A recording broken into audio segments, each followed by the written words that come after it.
Nagluto na naman nga ni dito ang aking yubo ng aking paboritong adobo dito sa bundok. Kaya naman nagugustuhan ko lagi na dito sa bundok dahil talaga namang naipagluluto mo ako. Dahil bukod sa payapa at tahimik na kapaligiran ay talaga namang ramdam ko ang iyong pagmamahal. Sabi ko nga dito kay yubo na siya na muna ang magluto dahil mas gusto ko talaga kung papaano siya magluto ng adobo. Ako na nga pala dito ang nag-prepare ng mga gagamitin niya para naman kahit papano ay may ambag ako.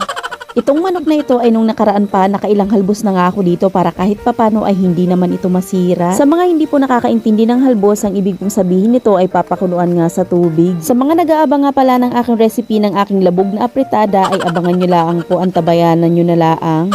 Gabi na nga dito nung nakapagluto si Yubo dahil ulam nga namin ito sa hapunan. Meron din naman akong full recipe nitong adobo ni Yubo kaya abang-abangan nyo na lang din. Matagal na nga rin ang huling upload ko ng video ng Reels kaya ito na nga muna, pang Reels na muna. Sa mga hindi pa nakafollow sa aking mga social media accounts ay baka naman. Thank you so